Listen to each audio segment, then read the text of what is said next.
This is Andy Kotelnicki.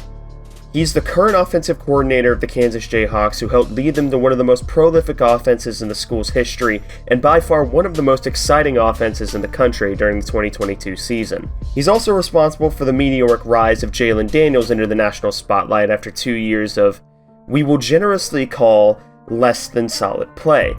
As a football fan, I love Kotelnicki because of all of the offensive tendencies that he has. As a fan of the in-state rival Kansas State Wildcats, he's become one of the most frustrating parts of the Big 12, right behind these few problem children here. Just about all of that has to do with the fact that his offense just seems to work. And this has led to one of the most polarizing debates in the Big 12 at the moment. See, Jalon Daniels was named the preseason All-Big 12 choice at quarterback for the 2023 season, and this sparked a degree of controversy among Big 12 fan bases, especially among K-State fans who may not be used to seeing KU have any degree of relevancy for the past decade in football, or combo K-State MU fans who may think the exact same thing. The biggest reason why people question Jalon Daniels being the pick is largely because of the big man calling the plays and just how efficient and relatively quarterback-friendly his system is. That was the original intention behind this video, to discover just how much Kotelnicki's offense elevated Jalon Daniels, or if it was the other way around. But as I watched the film, I came to a realization. Jalon Daniels wasn't the only quarterback on the team. In fact, his backup was basically the exact same guy.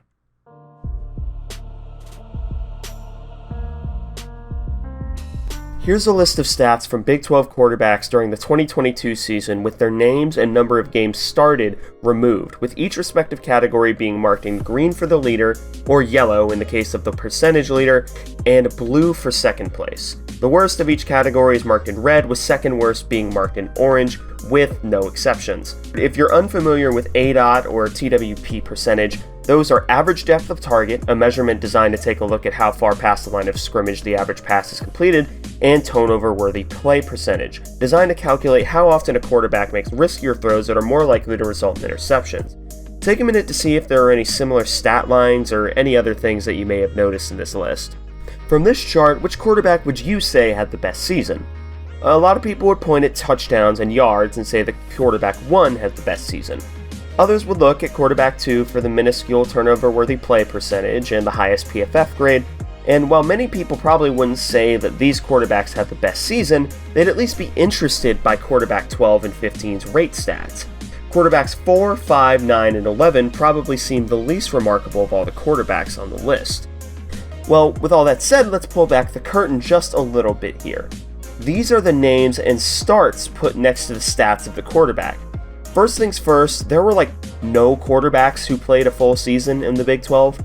Of the 15 listed here, only 6 of them started double-digit games, and only 2 of them started every single game for their team. Max Duggan and Dylan Gabriel both lead the way for the Tier 1 of quarterbacks statistically. Blake Shapen, Spencer Sanders, Will Howard, albeit with only 5 starts, and Tyler Shuck, also with 5 starts, make up the unremarkable tier. And in the rate stats category is Jason Bean and Hudson Card. Yeah, Jason Bean and Hudson Card. Bean led in yards per attempt, ADOT, and was highest percentage-wise in touchdowns while holding the highest QBR. Card led in completion percentage and interception percentage and was second in turnover-worthy play percentage. I gotta be honest, when I did this, wasn't wholly what I expected, given how both players either ended up the season as backups or weren't considered to be remotely that great in their playtime at KU and Texas, but for the time they were given, they actually weren't that bad as starting quarterbacks. But that's just what happened in our real world. The best way to make a comparison is to try and control for as many variables as you can. So I took every quarterback who started fewer than 12 games and averaged their stats to see what would happen theoretically if they had had a full season of work, that being 12 games, just taking the regular season into account. For simplicity's sake and also to cut down on the number of players, Hudson Card was removed from the list. If every quarterback were to keep the same pace for a 12-game season, here is what their stats would look like. Firstly, Donovan Smith would have been the roller coaster of the century at Texas Tech with some very Jameis Winston and Tampa Bay pre-cataract surgery numbers. Adrian Martinez would have never thrown the ball at all and therefore wouldn't have thrown any picks. Will Howard would have balled out and had a passing season that K-State has rarely, if ever, seen. and Jalen Daniels would have had an efficient season and would have given the ball away the least of people who actually threw the ball. And Jason Bean would have thrown for 42 touchdowns. Okay. Yeah, so let's go ahead and take away Technical Jameis and QB Power Man and take a look at the stats taking away the major outliers. Spencer Sanders would have led in attempts, but would have been second least efficient with them, right behind Hunter Deckers throwing the game away. Dylan Gabriel would have thrown the ball the second least out of anyone on the list, and Will Howard would have been second in touchdowns, completions, and first in yards. Despite all of this, Jason Bean would still lead in touchdowns, and Jalen Daniels would be nearly the bottom of every category, but first in interceptions. Well, a lot of JD's game is based off of flashy plays that he can make with his legs, being extending or taking off and running, so maybe the rushing stats are a bit kinder to him. I mean, they're good, don't get me wrong, but it wasn't like he was the most elite pure runner at the QB position. If we adjust the numbers, oh god, Jason Bean wins again. Which means that if you directly compare what the quarterbacks would have done with a full season of work, Jason Bean is better in every category except for one. Does this mean that Jalen Daniels isn't even the best quarterback on his own team? No. The K-State fan in me really wants to laugh at that possibility, but no, probably not. I fully recognize that numbers don't tell the whole story, and directly ripping stats from other games and multiplying them to try and guess what a full season would be is exceedingly flawed as a metric. I also recognize that I didn't put wins as a stat on the board, because crediting wins directly to a quarterback is even dumber than multiplying stats, because it ignores just as many factors while trying to pin all the credit on one person. What I'm trying to do is make a point. It's not as if Jalen Daniels was playing and all was great for KU, and it's not as if Jason Bean came in and everything went to garbage. Bean even played the better defensive teams in comparison to Jalen Daniels, with the exceptions of Iowa State and Kansas State. In terms of rate stats, Jason Bean and Jalen Daniels are very similar. 64% completion percentage for Bean, 66.1 for Daniels. 9.4 yards per attempt for Bean, 8.8 for Daniels. 11.1 ADOT for Bean, 9.2 for Daniels. These are very similar numbers, and from a purely statistical standpoint, they would have produced remarkably similar seasons as quarterback in Kotelnicki's scheme. But surely there's some difference in how they play, right? Stats can say one thing, but the tape can say something completely different? I got good news and bad news.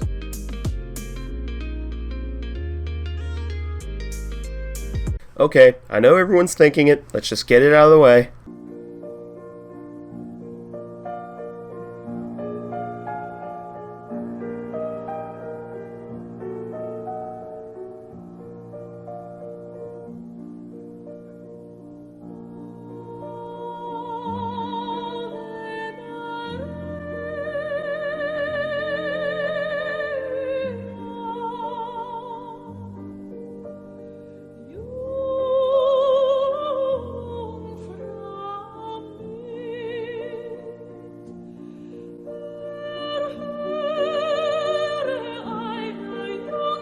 Okay, now that we've gotten that out of the way, because I know everyone was thinking about it, let's actually take a look at the film to see how Jason Bean and Jalen Daniels compare stylistically as quarterbacks and see if we can come to a conclusion about if they're even remotely similar as players. And what better way to do that than to look at the one game where they faced the exact same defense on the exact same day. The TCU Horned Frog game that was also featured on College Game Day. I think it's easier to start with the differences before talking about what they did the same in this game and in their general playstyles. First and foremost, Jalen was and is very clearly the faster and more agile of the two QBs. Let's take a look at one example of one of Andy Kotelnicki's favorite play calling concepts, the lead-read option. In this case, the wing lead variant, where the QB is asked to read the area outside the tackle to determine whether or not to give the ball or pull it to run to the outside. It's immediately obvious which of the two is the bigger home run running threat. TCU comes up to the line in their normal tight front with a walked up linebacker sort of soft committing to the line of scrimmage over the wing here to threaten the edge. Right off the snap, JD's eyes immediately shoot to the outside space to see if it's available, and since that walked up linebacker's first step is to the inside and flowing with the offensive line, JD knows that the space is available and pulls the ball. He goes running for a little bit and is one good block away from springing it, but the defense recovers for a minimal gain after a not so great block by the wide receiver.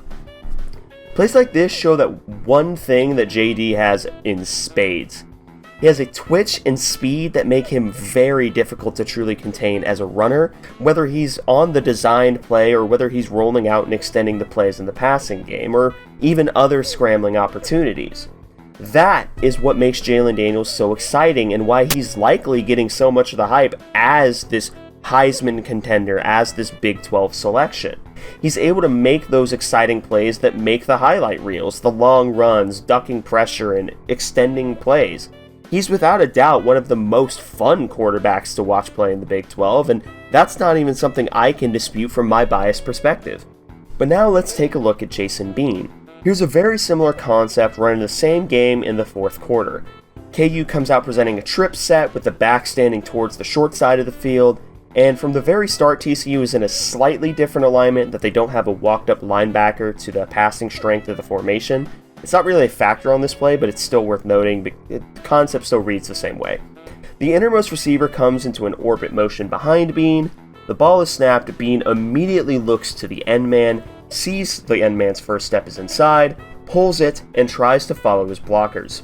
Wing comes across the formation, motion receiver acts as a lead blocker, and then for good measure, KU leaks out the guy who would have been blocking the end man, that outside tackle, to lead block as well. And I fully recognize that this play gained more yards than the JD play we saw earlier. I fully recognize that. But it also shows one important thing. Bean doesn't have that same jump and go that Jalen Daniels has. From the very jump, and I mean that literally, Bean takes a second to gather himself to get himself going. JD just doesn't do that. JD is gone mostly because of the little hop he does to get himself into motion much faster. This isn't to say that Jason Bean is slow or he isn't a good runner, because he is. In fact, he's probably a top 4 running quarterback in the Big 12. Jalen Daniels is just better than he is at that, and that's not to take away from Jason Bean. It's just that Jalen Daniels is a different type of athlete playing the quarterback position. Another notable difference between the two players is how they really act when it comes to pocket passing. Jalen Daniels loves being outside the pocket and on the move, and his internal clock for when it's time to get outside is extremely quick. Katoniki knows this and therefore designed the entire system off of much more of that on-the-move style of passing game and designed rollouts, things like that. As I mentioned earlier, this combines with JD's athleticism to make him a remarkably fun player to watch. Let's take a one play for example. On this play, KU comes out in a trip set, then motions it into a cluster formation to the outside, sort of condense the look for the defense from the outside receiving game. TCU also has 3-on-3 in terms of the passing strength here, meaning 3 defensive backs, 3 receivers, or if you want to count the running back, there's a linebacker on him, so it's 4-on-4, but still advantage given to the offense. The defense in every situation wants to be +1, whether it be in the passing or running game. From the outset, it looks like KU is running an outside levels and flood concept, where JD just has to wait for a hole to develop if TCU is playing zone, and watch the deeper and shorter out routes clear the middle one. Again, from what I can see, it kind of works. But the most important part is JD is put on a rollout to the play side with a pulling guard meant to pick up any blitzers or loopers, something that Lincoln Riley loved doing when he was at Oklahoma and now loves doing at USC, and a lot of offenses just sort of picked up on that from then. And JD just looks really comfortable reading the concept out, being patient, and is able to get the ball to his receiver for the first down. He's a lot more comfortable here than he is anywhere else, and it really shows in how he operates the passing game. And that same way that he operates the passing game really extends to his play extension ability as well. Take this play where he leaks out of the front of the pocket, tries to sling the ball downfield to a receiver who has a step on the defender. Play's a little different from the previous one. It's a 3rd and 10, considered to be one of the gotta have it money downs where quarterbacks in the NFL say they really make their money. For the play, the receiver is set in motion to stack behind another receiver on the short side of the field. Corner follows, plus the outside corner and slot guy to the field side are playing with inside leverage, which for TCU is a tell for man coverage. Jalen Daniels presumably knows this. KU is running a post switch concept up top, hoping the sideline streak gets free, which is why he motioned behind the other receiver. And the backside is running at least one curl from the slot receiver. Can't really see the close receiver to the outside on the broadcast angle, but the ball is snapped. TCU's linebacker loops around the KU guard, who's utterly exposed here. Jalen Daniels feels it, climbs up, tries to get the ball to what he thinks is his best chance. And the ball falls incomplete, but the fact he had the awareness to leave and then climb the pocket to even try the throw is really impressive. But there's also a little something that, if you're paying attention here, you might notice. Like I said earlier, this is man coverage with a QB spy or a linebacker that's watching Devin Neal and then just loops around late. That's not the most important part of the play here. Immediately off the switch release, JD can release the ball right here when the receiver still has a step and outside leverage and pressure isn't quite there yet.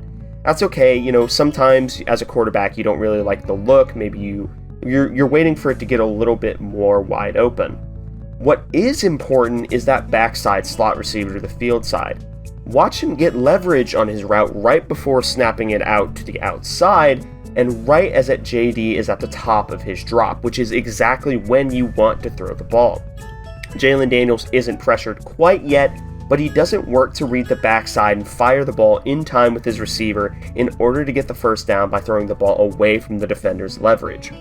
It's small, but it's yards left on the field and one of those gotta have it downs, and it's something that JD has a little bit of a problem with, or at least did earlier on in the season, and that's being that more traditional drop back game that requires great timing and chemistry with your receiver and quarterback. But again, we'll get more into that in a minute, but really Jalen Daniels' game was mostly predicated off of what he could do extending the play and less what he could do in structure. Bean, on the other hand, is considerably more mellow in the pocket, although he certainly does have the ability to get out of it when need be. Take, for example, a similar rollout versus TCU on a different play calling concept, where he rolls to his left and then sets his feet to throw the ball backside to the leaking tight end. KU is at a split back look with a tight end to the field side, and TCU is in the objectively hilarious pyramid right in front of the line. The ball is snapped, guard pulls, Bean rolls, but the key is that Jason Bean stops. He feels comfortable here not moving and getting to the backside of the play, which is where admittedly it was designed to go, to hit Mason Fairchild there for an easy gain of yards. And yes, I am well aware that Mason Fairchild is completely wide open here. We'll talk about it in a minute.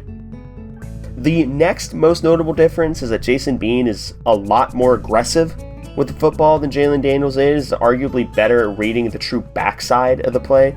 Take, for example, this end zone play that goes for a touchdown. KU is running a variation of mesh, or it was an evolution of mesh, that some NFL teams called spear, but it's really just two medium crossers that are meant to run the defenders into one another. The play call is lethal against man coverage if you have a quarterback both patient and aggressive enough to wait for the guy to streak open and not panic enough to abandon the play to freelance.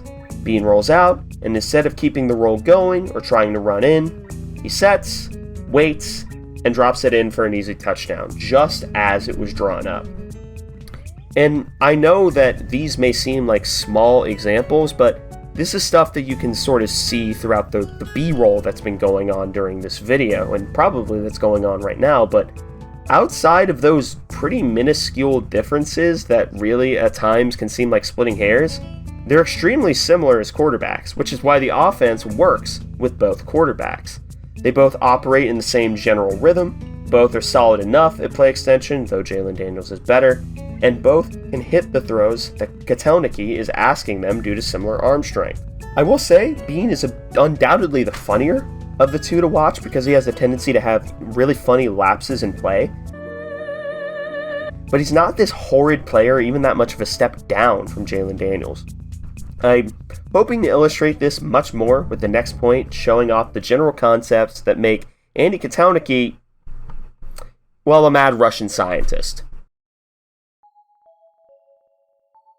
A big part of why Daniels and Bean are so similar is that they are both asked to operate the offense in the exact same way. The offense they're running just so happens to be run by one of the brightest offensive minds that no one bothers talking about because of his intense loyalty to one head coach, that being Lance Leipold. Andy Kotelnicki is, and I say this without any degree of irony, an evil genius offensively. And there are a couple of tenets that really explain everything about his genius. The first tenet of his offense is how he uses misdirection in both the running and passing games. He wants to have the defense's eyes go one way while having the actual play happen in the opposite direction. Now, that sounds pretty standard offensive philosophy. What makes Kotelnicki so different and special, I hear you ask? You're right, it is a remarkably common refrain for all offenses to try and mimic, but Kotelnicki's a little bit different. See, most offenses will try to draw eyes to the weak side of the play only to work it back to the strong side. Kotelnicki oftentimes does the exact opposite, especially in the passing game. Let's take a look at this play up against Houston. KU comes out presenting a full house pistol look with a balanced formation in terms of passing and running strength. Houston comes out in a pretty standard hybrid front and playing press coverage with 2 high safety, so it's a pretty safe bet that this is either some form of cover 2 or it's cover 2 man or cover 5, as a lot of coaches will start calling that. And the kicker is when the ball is snapped, the play action fake is to the opposite direction of the primary wheel route going up the sideline here. In essence, Kotelnicki manipulated the defense with this play call to over-adjust to what is the perceived strong side of the field, only to work to the weak side for some of the easiest completions known to man. And he doesn't even necessarily need to do play action fakes to go against that, because they operate the same principles, though a bit more obviously, on this play against OU with Jason Bean in the game. KU comes out presenting 2 receivers to the short side of the field, with a wing tight end, running back, and other receiver to the opposite side. Kotelnicki sends the slot guy in motion and fakes the jet sweep, which is another one of his favorite things to do. And now it's really important to look where Jason Bean's eyes are looking here. From this angle, it looks like as soon as the fake is completed, he's looking exactly at the backside post route from the side the jet receiver just motioned from. He reads this play out and delivers a really impressive throw with an even better catch to score the touchdown. Kotelnicki does this all the time to force one-on-ones and defensive indecision because as a defender, you feel like you're going to be out of position no matter what. And that is one of the most anxiety-inducing feelings that you could impose on a defense. And it induces a lot more mistakes than you think it would. Motion is probably the second biggest tenet of his offense, as you probably noticed throughout the B-roll of this video. KU used motion in their offense at among the highest rates in the nation last year, and there's several reasons for this. First, it does mesh well with the first tenet of his offense of working backside and keeping the defenders feeling like they shouldn't follow every motion equally. But it also oftentimes serves as a way that the QB can basically instantly find the right answer to the puzzle the defense presents right before the snap. Let's take a look at perhaps the most disgusting and unfair birth of this tenet, the play-action jet sweep with the tight end leak to the seam. This became one of KU's bread and butter plays, especially in the red zone, and especially early in the season, largely because it punishes the defense no matter how it responds to the motion. Both quarterbacks learned this play and could run it really easily because most defenses simply didn't know how to adjust to it.